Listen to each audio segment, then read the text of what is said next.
From the Temple Mount, it is a brief 15-minute walk to another significant mount, which is the Mount of Olives. Rising to more than 800 meters, the Mount of Olives offers an unrivaled view of the old city of Jerusalem and its surroundings. Named for the olive trees that once covered its slopes, the Mount of Olives is the location of many biblical events. In the Old Testament, King David fled over the Mount of Olives to escape his son's rebellion. King Solomon built pagan temples on the Mount of Olives for gods of his foreign wives after turning away from God. In the New Testament, Jesus frequently traveled over the Mount of Olives, often praying or resting there. He made his triumphal entry into Jerusalem from the Mount on Palm Sunday and wept over the city's future destruction.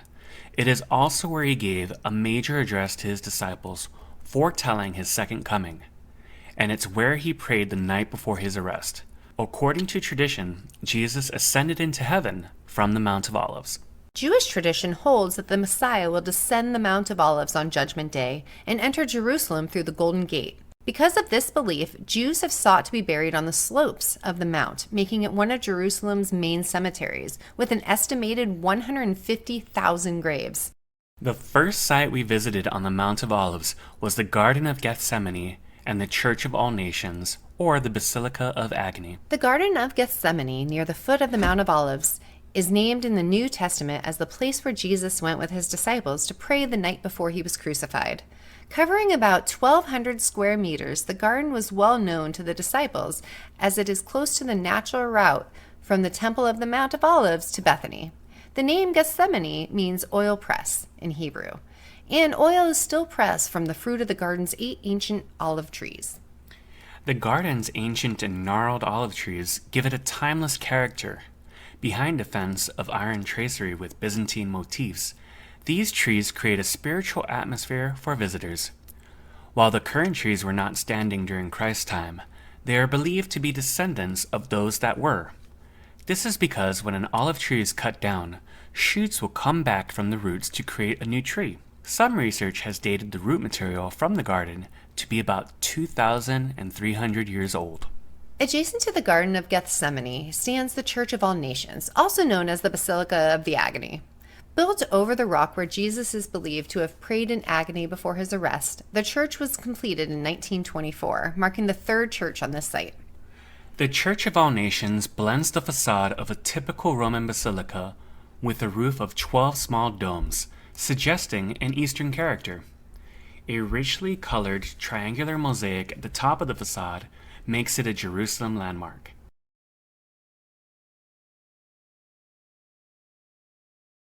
Inside, the church is kept in semi-darkness to evoke the nighttime of the agony, with subdued natural light filtering through the violent blue alabaster windows. The ceiling domes recreate a star-studded night sky, surrounded by olive branches reminiscent of the Garden of Gethsemane. In front of the high altar is a flat outcrop of rock, traditionally identified as the Rock of Agony, where Jesus prayed.